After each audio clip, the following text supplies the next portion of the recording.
Welcome to Ridhima kitchen. வாங்க, இன்னைக்கு நம்ம வீட்டில் ஒரு நங்கி கருவாடுன்னு சொல்லுவோம், நம்ம மாந்தள கருவாடுன்னு சொல்லுவோம். இதுக்கு வேறு ஏதாவது பேர் இருக்கான்னு எனக்கு தெரியாது. தெரிஞ்சதுன்னா கமெண்ட் பாக்ஸில் சொல்லுங்கள். நான் வெங்காயத்தை தட்டி வச்சுருக்கேன். ஒரு 25 கிராம் வெங்காயம் அது போட்டுட்டேன். இன்னும் 2 ஊற்று கருவேப்பிலும் போட்டிருக்கேன். ஒரு நல்லா என்னோடய விரல் சைஸுக்குள்ளே இஞ்சி கட் பண்ணி வச்சுருக்கேன் பொடியாக, அது போட்டுக்கிறேன். ரொம்ப நல்லா இருக்குங்க. தக்காளி 2 தக்காளி சின்னதாக எடுத்திருக்கேன், அதுவும் போட்டுக்கிறேன். மஞ்சள் பொடி, மிளகா பொடி போட்டிருக்கேன். அதெல்லாம் உங்கள் வீட்டு காரத்துக்கு தகுந்த மாதிரி போட்டுக்கோங்க. நான் இதில் 1.5 ஸ்பூன் போட்டிருக்கேன்.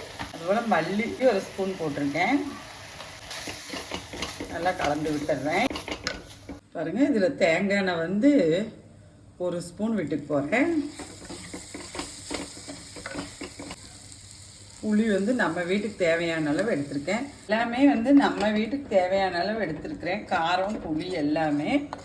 இது ஒரு 1/4 கிலோ இருக்கும் இந்த நங்கி கருவாடு. நீங்கள் இதெல்லாம் உங்கள் வீட்டுக்கு தேவையான அளவு எடுத்துக்கோங்க. பாருங்கள், 2 பச்சை மிளகா கட் பண்ணி வச்சுருக்கேன், அதுவும் போட்டுடுறேன். கருவாடு நிறையா வெரைட்டியாக வைப்பாங்க, நல்லா டேஸ்ட்டாக இருக்கும். உப்பு போடல, நான் கருவாடில் உப்பு இருக்கும், அதனால் உப்பு போடல. தேங்காய் நான் இதில் இவ்வளோ எடுத்திருக்கேன், நம்ம வீட்டுக்கு தேவையான அளவு. அதை நான் அரைச்சிட்டு வந்துருப்பேன். பாருங்கள், இப்படி நல்லா நைஸாக அரைச்சிட்டு வந்துட்டேன். பாருங்கள், நல்லா கொதிச்சிருச்சு. இந்த டைம் நான் தேங்காய் போட்டுக்குவேன்.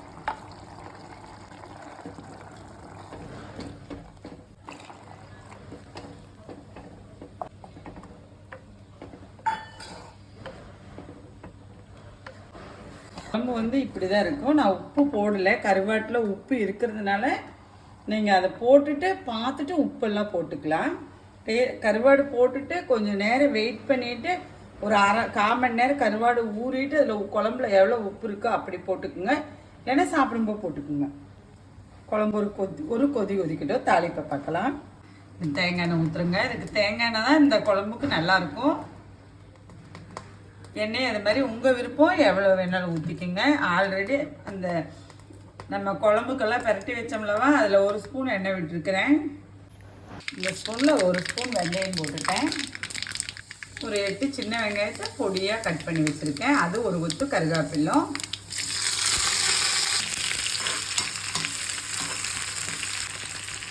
இங்கே நம்ம இந்த குழம்புல கருவாடு போட்டுடலாம்.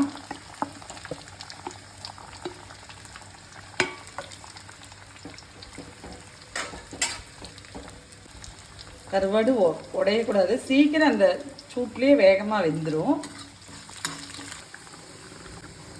நம்ம தாளிப்பு போட்டுடலாம்.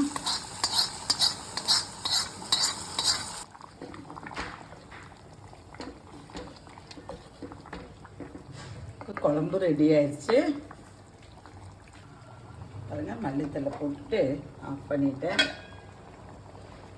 நீங்கள் வாங்க, நம்ம வீட்டில் இந்த நங்கி கருவாடு குழம்பு சாப்பிடலாம். நன்றி, வணக்கம்.